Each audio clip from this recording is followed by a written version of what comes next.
What's up, you guys? Welcome back to the podcast. I hope everybody had an enjoyable holiday.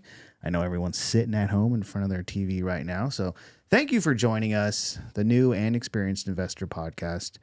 We are the #1 live podcast in Laguna Hills.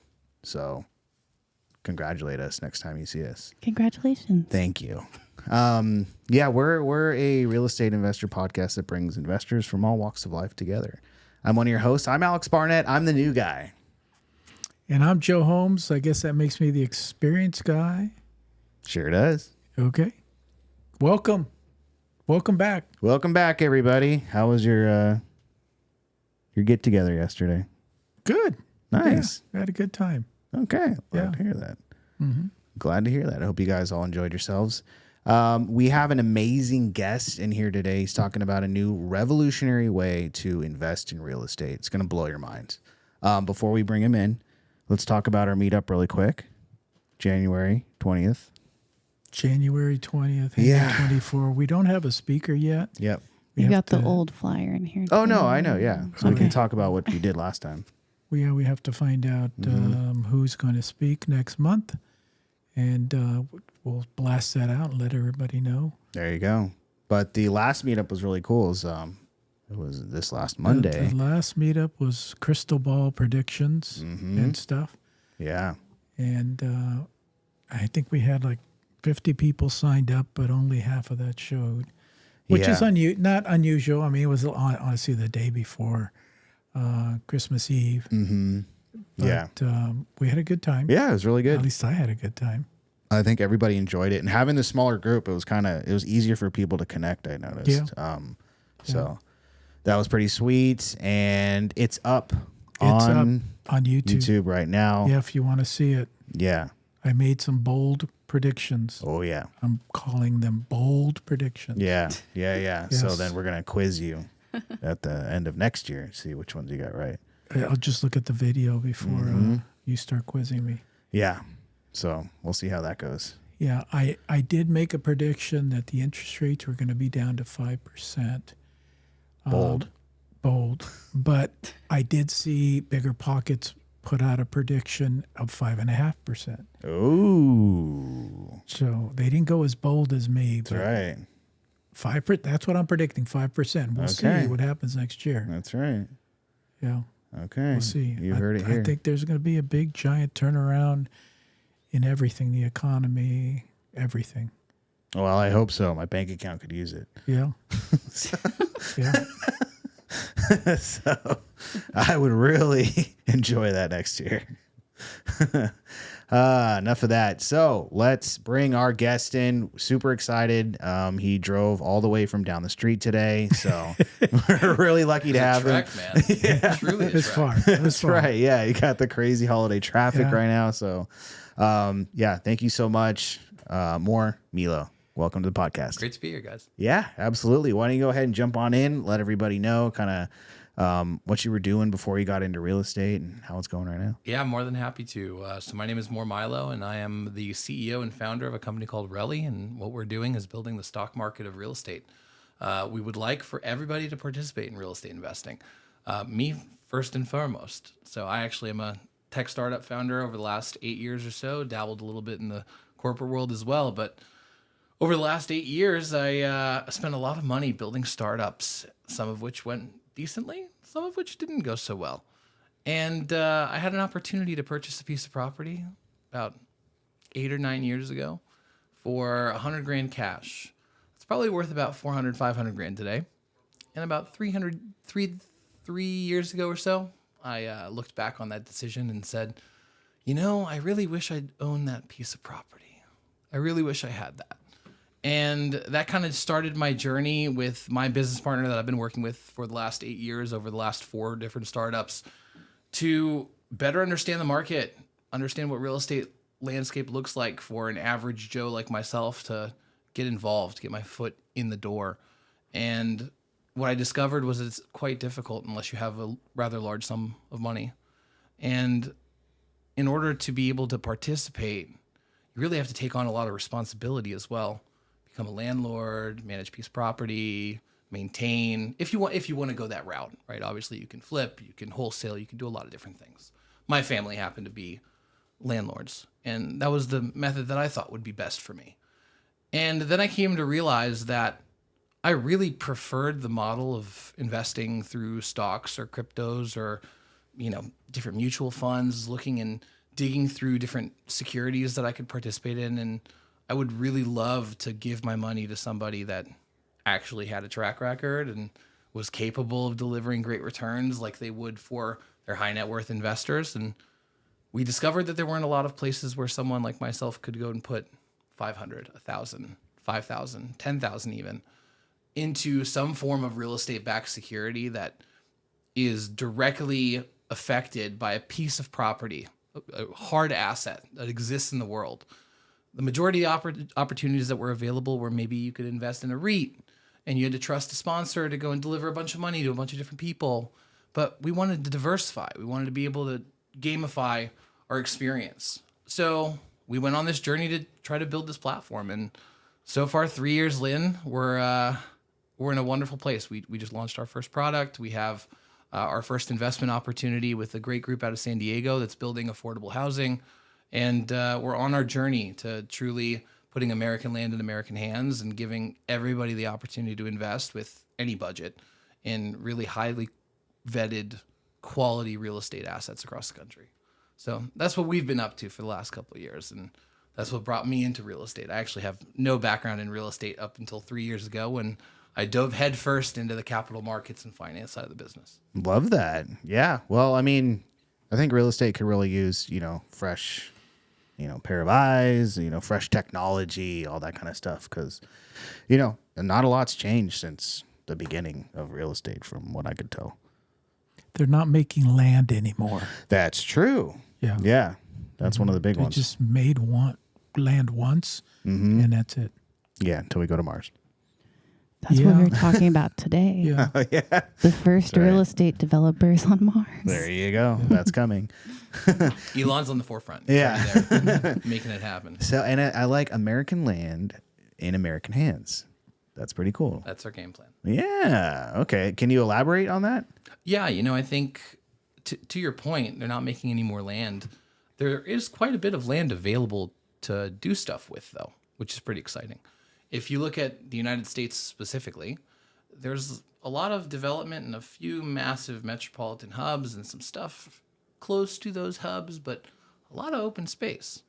And in the world that we're currently living in, you don't necessarily need to be so close to a metropolitan hub anymore. With remote work, with the way that things are going in the just employment landscape, we can get a little bit more creative. So I think, number one, developers are looking for great ways to create awesome assets that generate a profit, but also do well for Americans. Build great properties that people can live in, explore, buy things in retail facilities, have experiences. For example, surf parks. We have a couple surf parks that are interested in raising capital from surfers to build a surf park where those surfers can then come and enjoy that facility.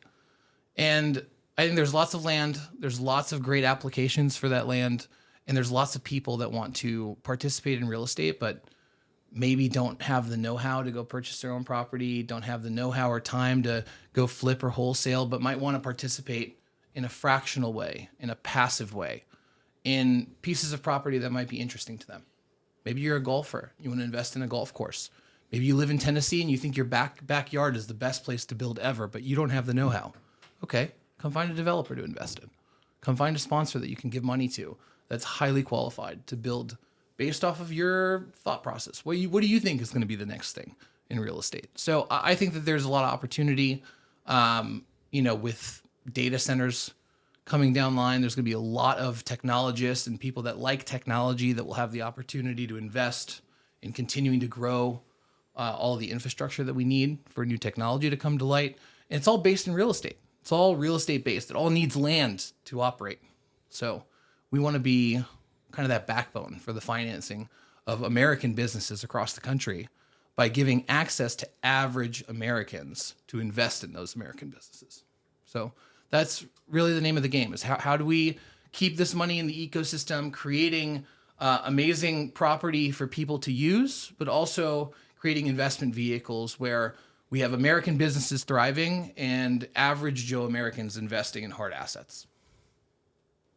Yeah, that's. I think it's great because you're totally right. When people look at just getting into real estate, I think that the number one thing that they say is, I don't have enough money to do it. So maybe you did save up $5,000, and instead of putting it all on Doge, you could Please put don't it in. put it all on Doge. Please don't put it all on Doge. you could put it into something that you enjoy. Now, is this like an app, or how does that work? What does that look like? Web-based, super simple. Okay. You can just hop onto Relli.co, www.relli, RELLI.co, create an account and check out the different offerings that are on the platform. And today we have one excellent offering for accredited investors only, but in the very near future, we'll have our first crowdfunded opportunities to invest in with as little as $100. Now, if Joe and I have like a flip that we want to get funded, is that something we could put on your platform? Like, does it work that way? That's a great question. That's exactly how it works. Oh. So the beauty of this is, for example, Joe, you have lots of experience flipping homes.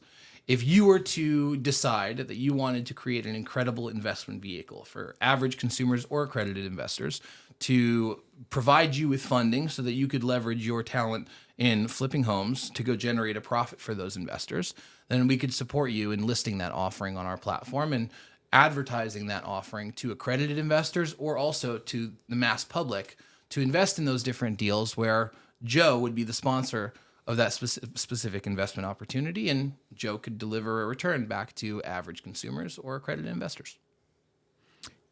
Can you define real quickly what an accredited investor is and a non-accredited? I'd be more than happy to. So an accredited investor is essentially, it's a designation from the SEC where a household or a person has over a certain amount of income or a certain amount of net worth.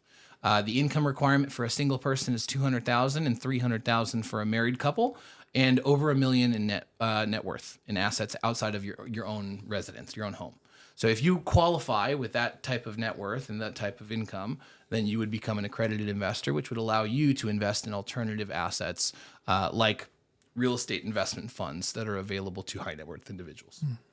And do you know when that rule or law or whatever you want to call it came into place? It's a great question. I couldn't tell you the date. It's been around quite a long time. Okay, and the reason I ask is because I was investing in different things 45 years ago, very similar to what you're doing. Prudential Insurance, they're not even around anymore, I don't think. American Express. There was big companies out there that were doing very similar stuff, but they didn't have any, accredited designation. And I think, because I never ended up making any money on any of that stuff, I think that's where it came from.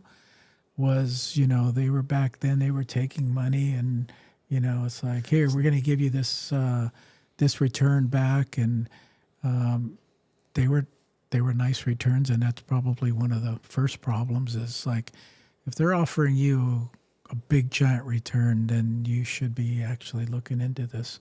So in your fund, let's say Alex and I wanted to do that. Is there a place in there where you kind of want to vet me? You want to say, okay, we need all this info from you, Joe. Absolutely. To make this more attractive to somebody else? That's absolutely right. So first things first, the fund would not be mine. The fund would be yours, Joe. Okay. So your background, you would go and build out that fund in your name with your track record, and then you would bring that fund to us and we would support you in advertising it. So the best way to think about this is the precedent that we're setting here is like the stock market. If I go to my Fidelity or my E-Trade or my Robinhood account, I have access through a platform where I can connect with different sponsors by investing in them, by buying shares.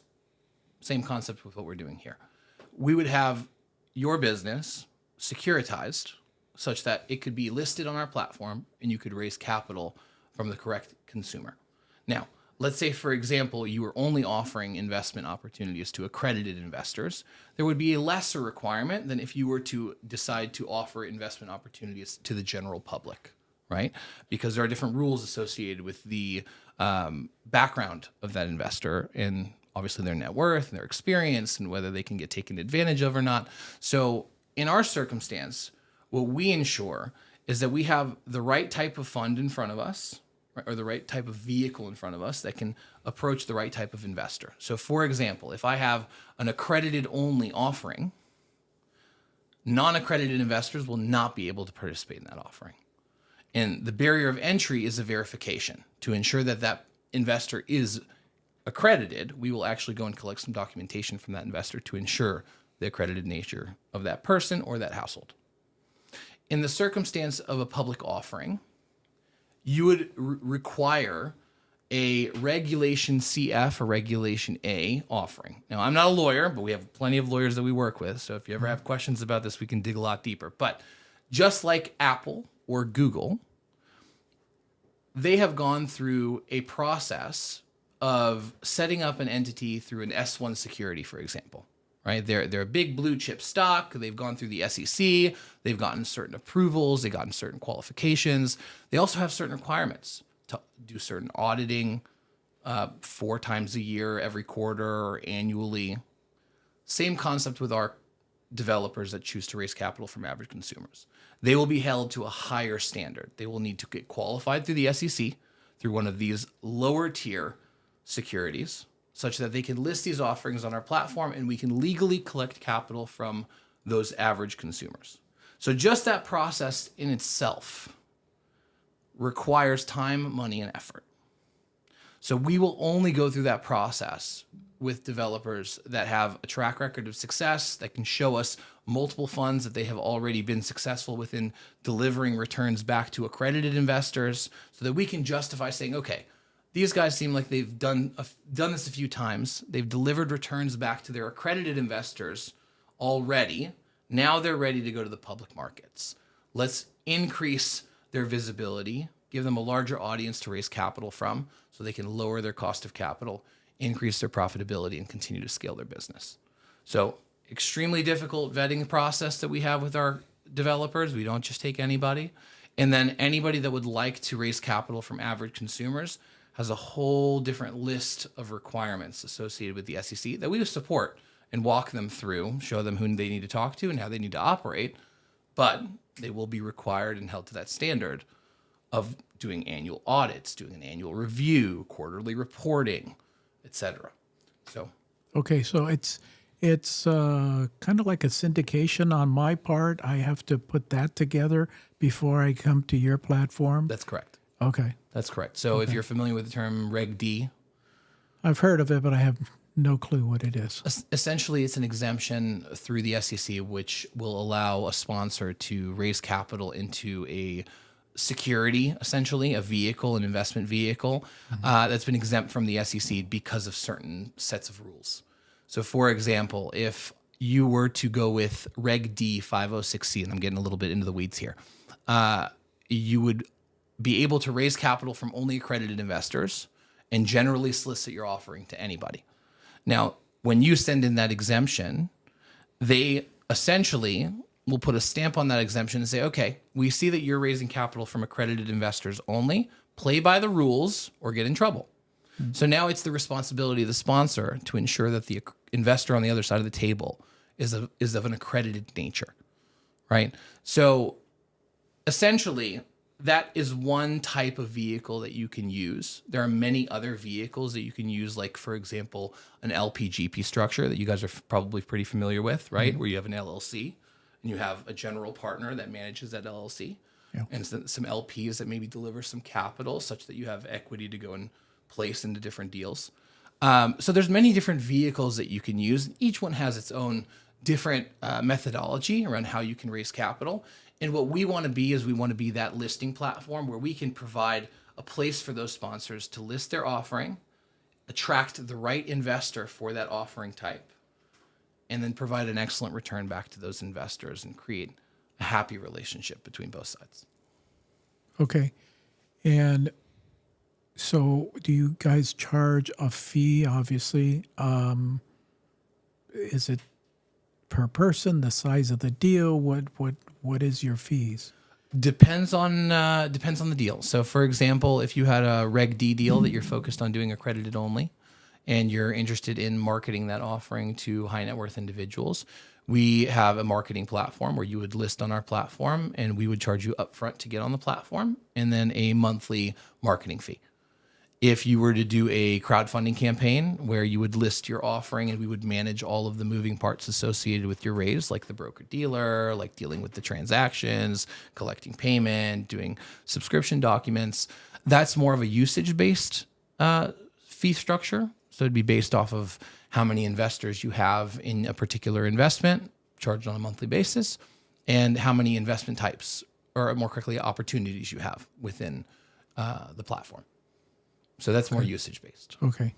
So mostly the people that you're looking for have got a proven track record. They're doing what they're doing. They just need to expose what they're doing to more people. Essentially. Okay. So it's been really interesting to watch the markets over the last 2 or 3 years. You guys probably have noticed that funding has been rather difficult for real estate sponsors, developers, for venture firms that are looking to go place capital. It's been a really interesting market. And what we're seeing is that there's a massive need for more supply, but funding is a big holdback for a lot of developers. Money is expensive. It's hard to find.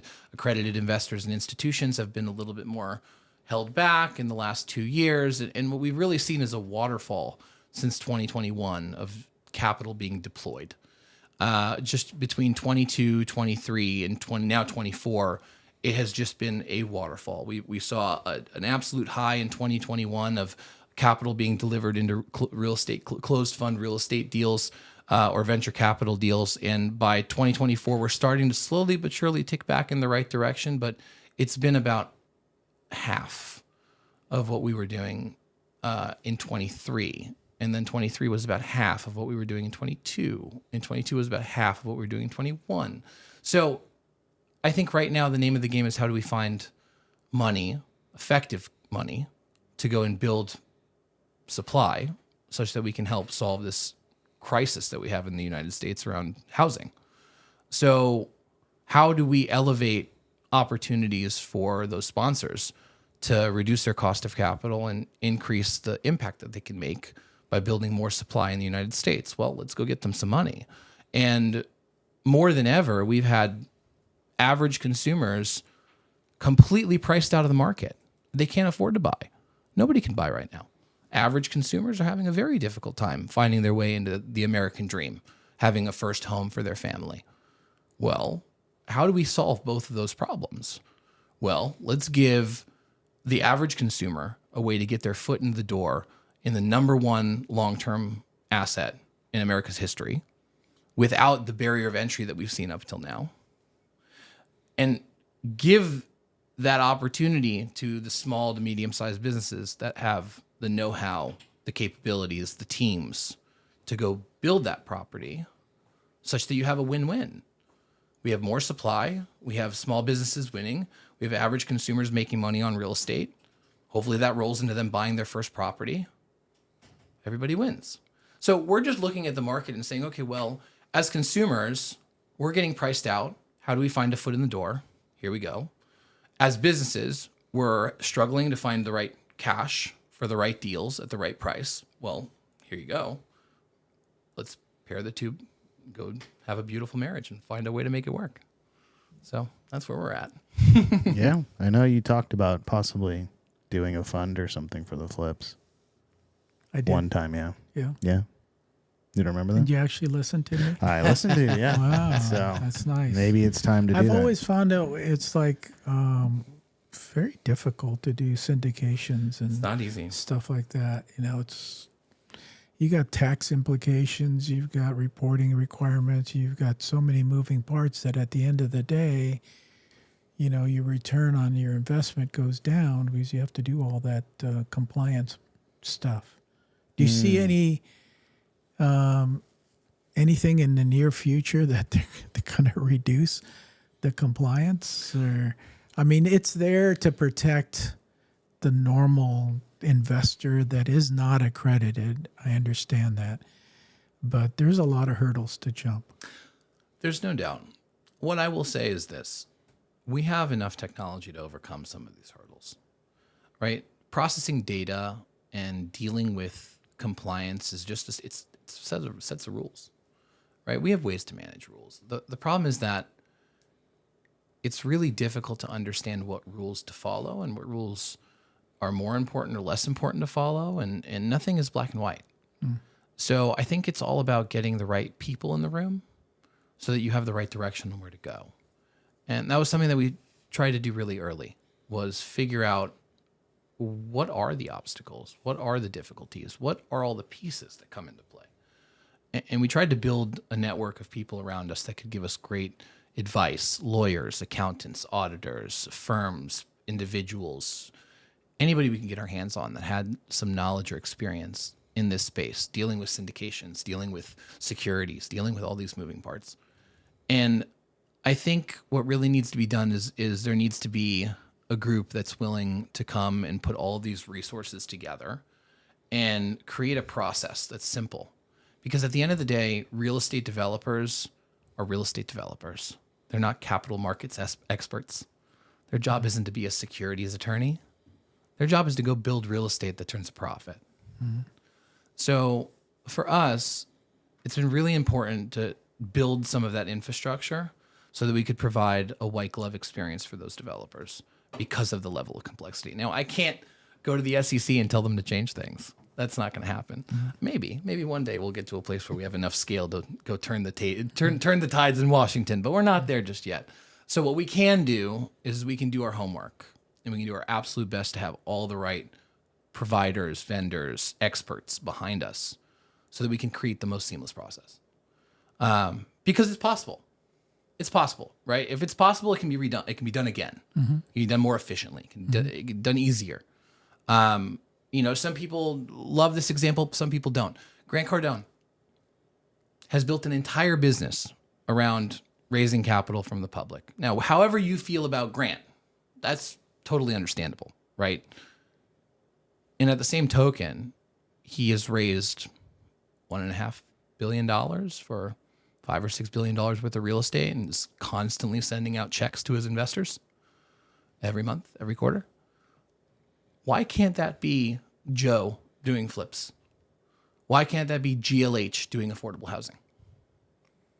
I don't see any reason why not. I think the conversation is, how do we make it accessible for someone that maybe doesn't have an audience of 10 million people to talk to, or someone that doesn't have an army of lawyers to build the right stuff.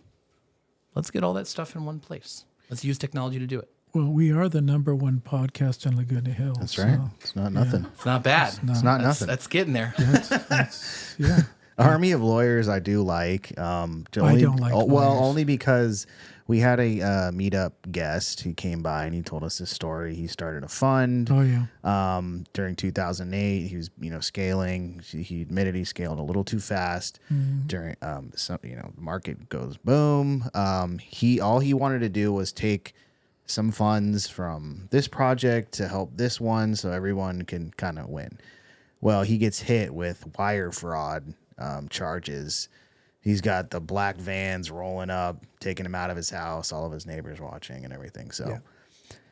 And he went to jail. And he went to jail for 10 years. Well, and I'll tell you, little. And this is the thing that hurts, and this speaks back to your conversation around compliance. Is when you look at the government entities that are managing finance as a whole, I think the intentions are set up opposite, right? Because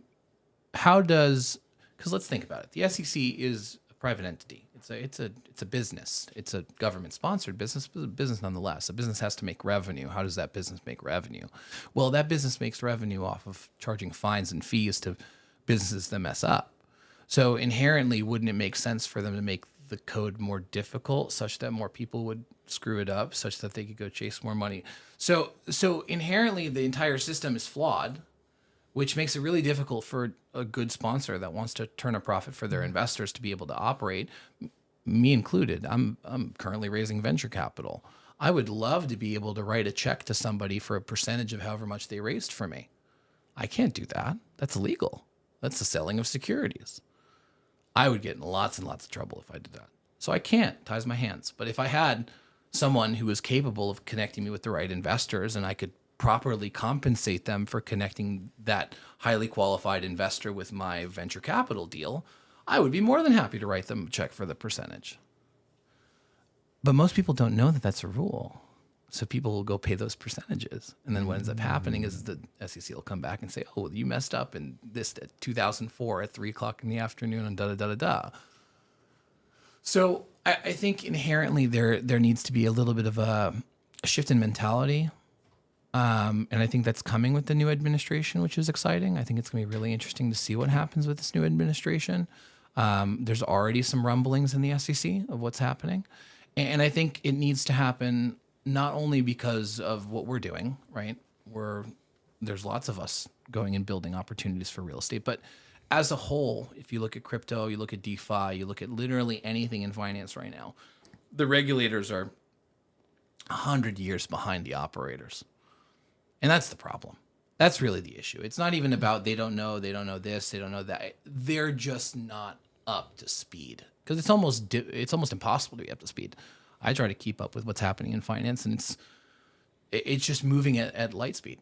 So to expect the regulators to keep up is a very difficult task. And as the most powerful country in the world, America, let's go, our country being on the forefront of finance and our retail investor being the most coveted investor in the world, we do need to make sure that we're in the same playing field as the rest of the world, right? And we have the same advantages to be able to invest our capital and turn a profit as a nation, as all of the Emiratis do, right? Or anybody else around the world that has maybe less regulated securities systems that allow people to freely move money such that businesses can turn a profit and create jobs and create tax money and all that sort of good stuff.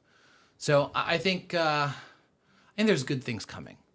And I think that there's technology to overcome this. I think no matter which way we turn it, whether we get this beautiful, amazing new world that we're hoping for in finance or not, we have the technology to be able to deal with it. Yeah. I think technology is going to solve a lot of the issues. It's but then it's like a cat and mouse game where they come up with more regulations to like snuff to trip you up. Absolutely. Yeah. Hey, that's always been like that. Yeah. So, but people will figure a way around it, and that's kind of like the tax system, right? Yeah. Rich people have attorneys, poor people don't pay taxes, so it's the middle class that ends up with the squeeze having to pay. Yeah. Yeah. Yeah. I mean, but then it's kind of on you. You like you mentioned, these are just rules. So if you know how the game is played, then you can go ahead and put your chips in and make a little moolah. That's the game. Whether it all plays out exactly the way that we say it does, right? Two very different things. Very true.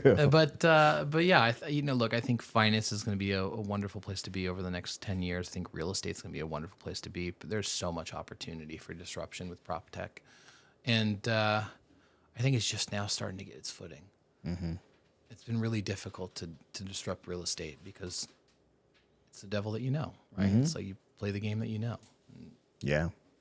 So now, slowly but surely, I think people are starting to come around in the real estate space to new data solutions, new financing solutions, right. How do we expand the business? Yeah, exactly. I mean, like if it keeps going the way that you're saying, especially with something like your company, it's just going to be, I guess you'll have like a wallet or something, and you're like, oh, these are all my investments right here. I got like some money in here, some money in here, some money in here. It's all diversified. So, and I think if we continue to push into the small to medium business space and start to help some of these American businesses, I think there's also a great opportunity to work with some of the strategic partners. So, for example, we have recently connected with a group that has a technology that allows real estate developers and owners to manage the appliances in their units better. So, for example, let's say you had 1,000 units and you had a dryer and washer in every single unit. and you need to maintain that dryer and washer. And then you add a bunch of other appliances within each unit, microwaves, refrigerators, whatever it might be.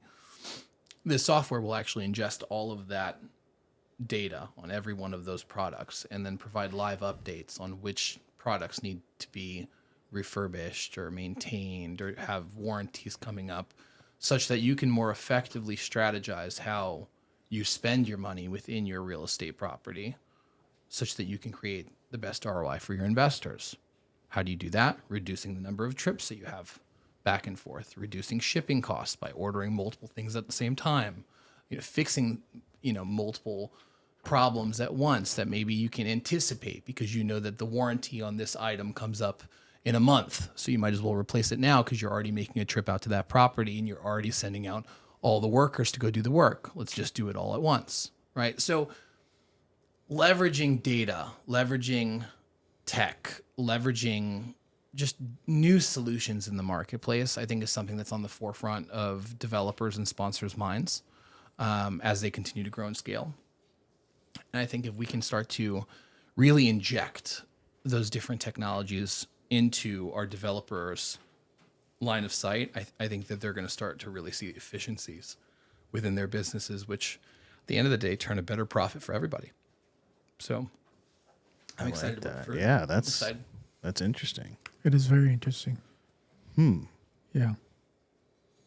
I mean, do you see it working with just like a single flip, or does it have to be big that? Just one developments, example, right? I think at this point in the last year or so, we've been mingling with as many technology companies as we can in this space because we obviously have mutual customers, right? Our customers are real estate developers, just like the data companies are. And we've slowly started to realize that the sponsors and developers are eager to find efficiency because it is an older business that has been stagnant for a while and is ready for some updates. And they want to be on the forefront. They want to have that advantage now. So we've just kind of started placing different opportunities and they've been fruitful. That is one of a few different data solutions that we've been able to put in front of different developers. One very interesting predictive data solution that allowed for a developer to be able to predict the litigation of a certain family matter that could end up with a house being on the market 2 years from now. And they could have early access to that house because they know that, one brother is unhappy with another brother and they can come in as the white knight and provide some money to provide relief to the situation because that trust needs to be split up, for example. So really creative things are happening right now in real estate where you're looking at opportunities to create funnels of data and then produce really high quality byproduct from that data.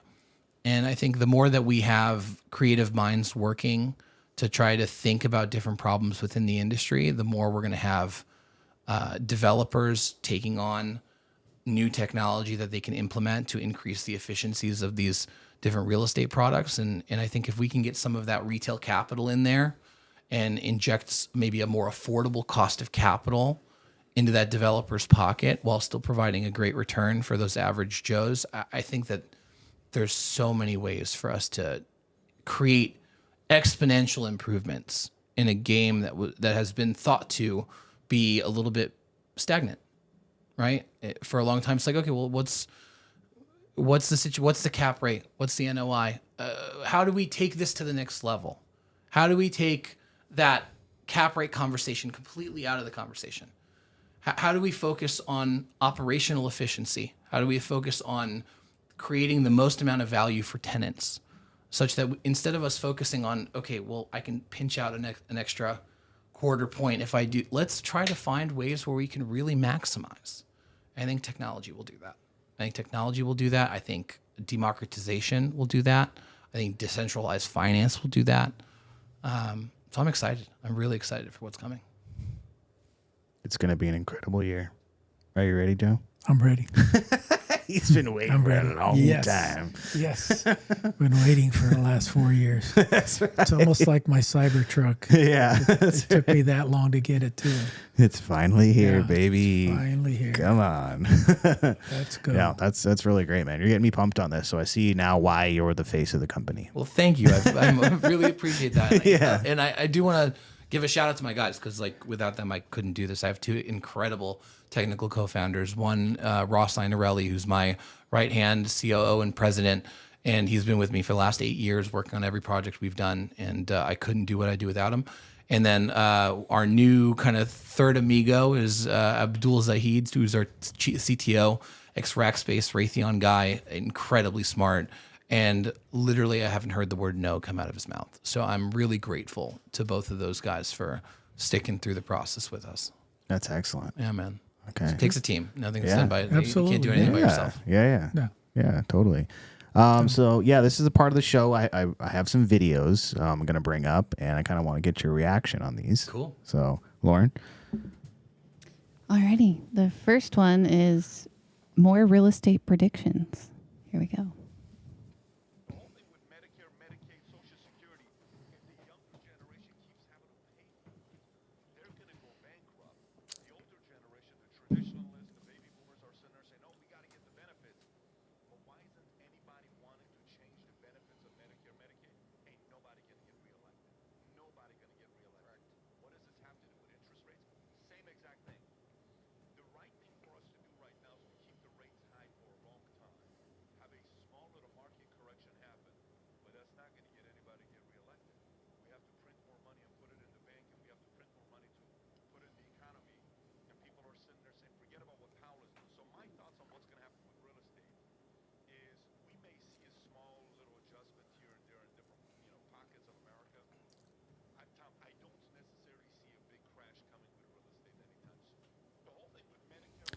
Boom.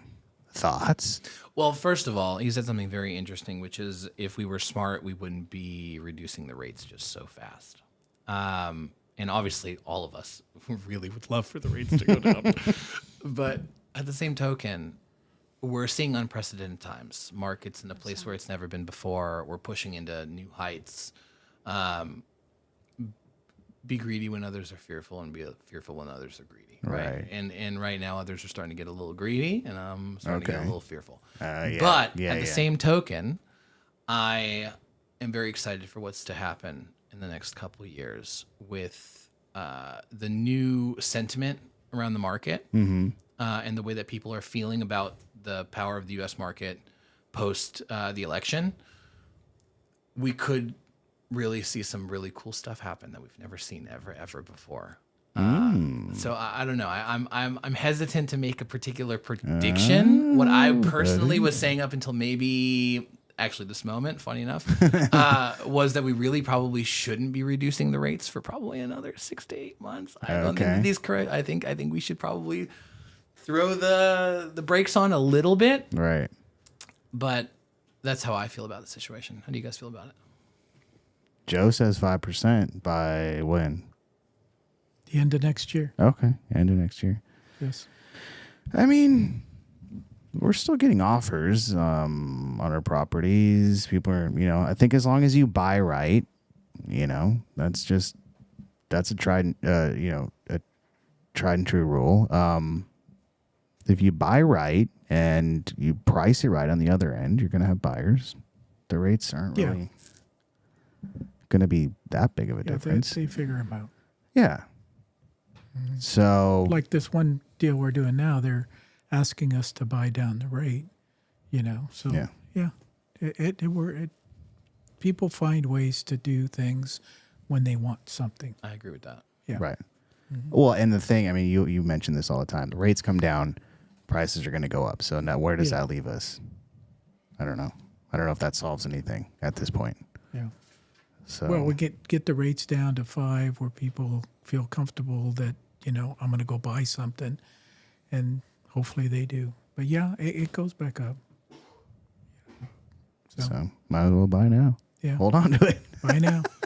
The Buy trend now is up, before man. the The trend prices is up. go up. If you can find a way to make it happen, go buy something. Yeah, let me see if I can figure this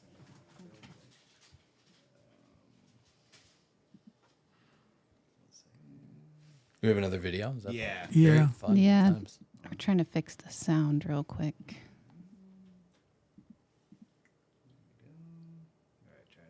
All right, let's give it a shot.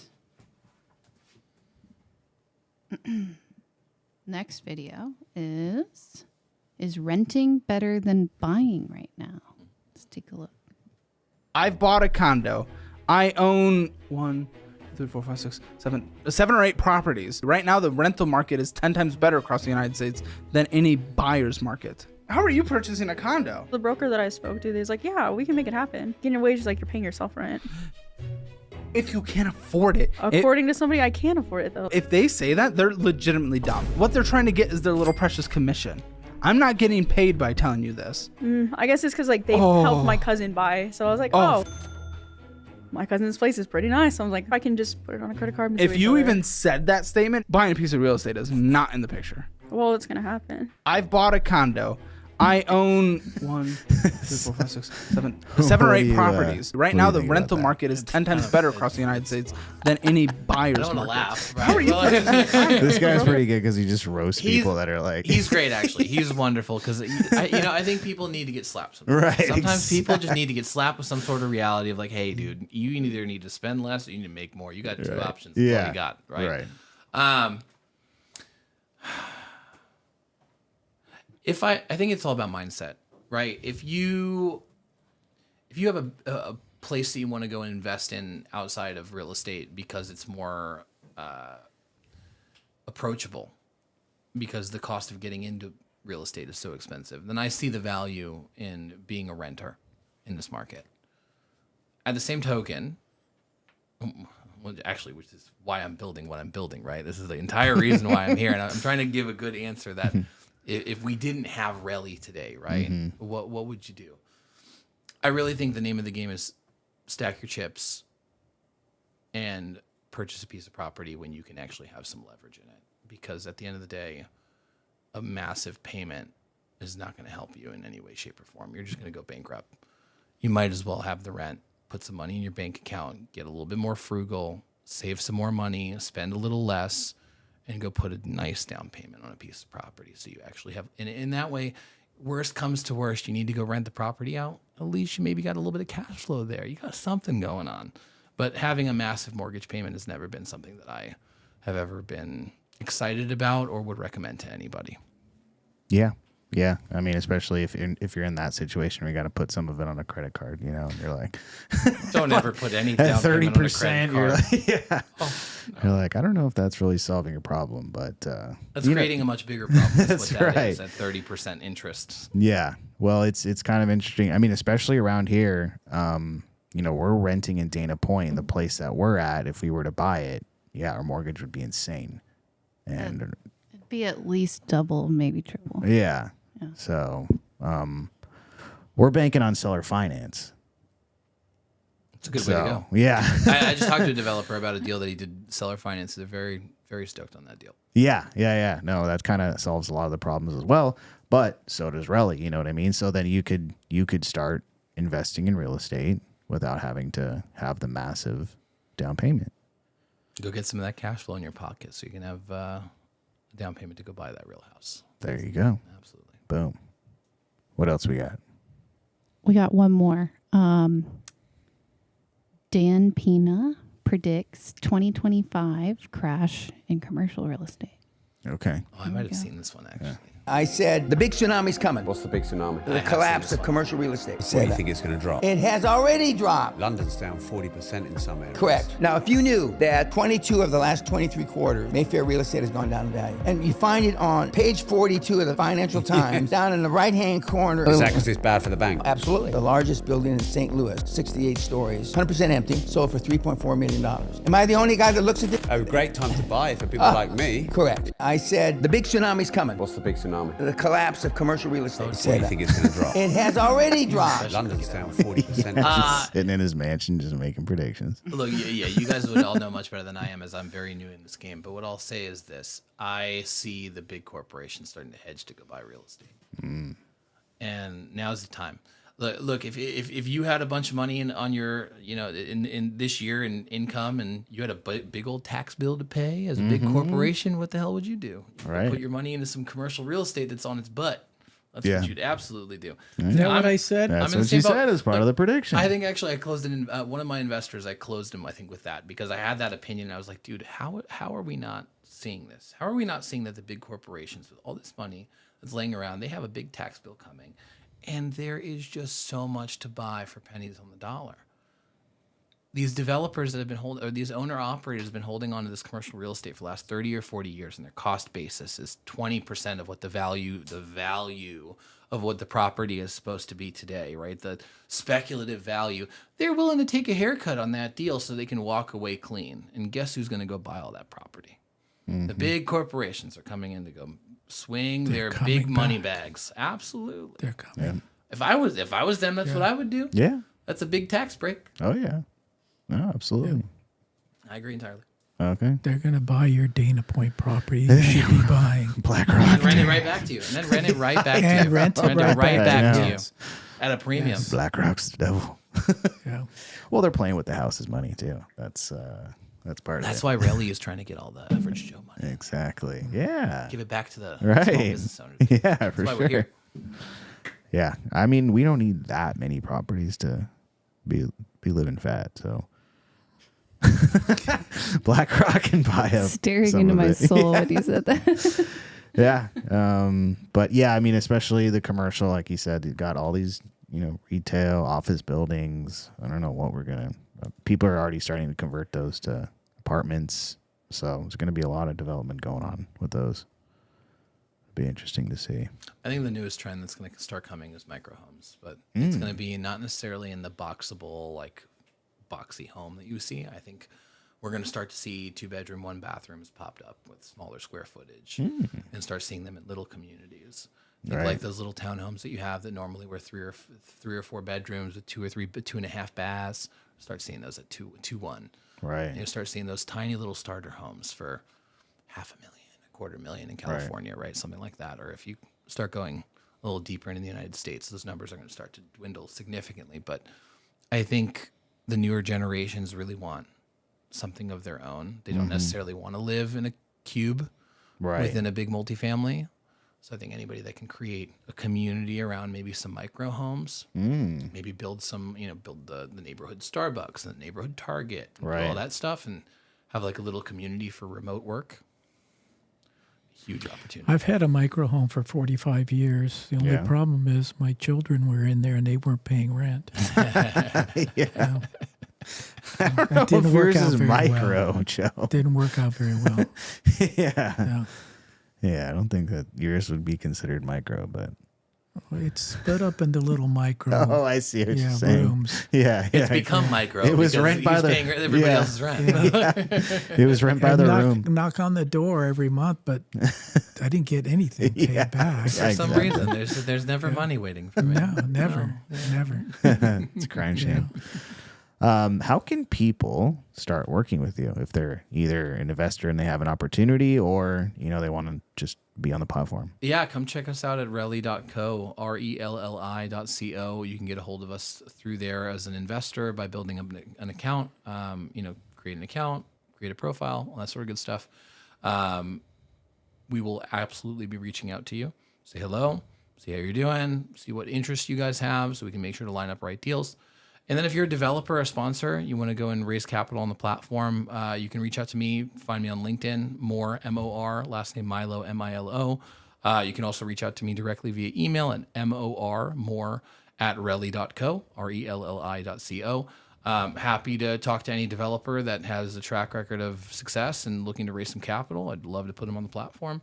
And then for anybody who's like a strategic partner, accountants, auditors, brokers, mortgage people, real estate people of any kind, we are looking to try to spotlight these professionals as much as we can so that we can start building that community. So same thing, reach out at Mor@relli.co and we'll have a chat and see if we can put you in our strategic partner portal.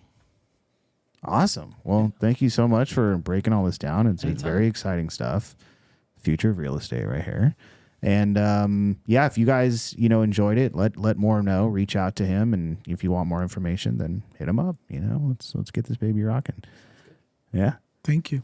Thank you, guys. Yeah. Appreciate the invite. Absolutely. Yeah. We'll be back here in 2 weeks. Joe's going to be up in the mountains next week. So yes. Where are you going? Big Bear. Nice. Yeah. Just came back from Mammoth. It was wonderful. Yeah, I like to stay local. There you go. That should be fun. Yeah. Hopefully you get some time off. We'll see. Well, I take my laptop. I with know me, he's you not. He's know, going to so- be working. Yeah. I'm just going to be in the mountains. That's right. Different Yeah. location. He'll be here. So we will see you on the following week after that, and then hopefully by then we'll have a meetup guest and we'll let you know about it. But thank you guys for joining us, and we'll see you soon. Bye.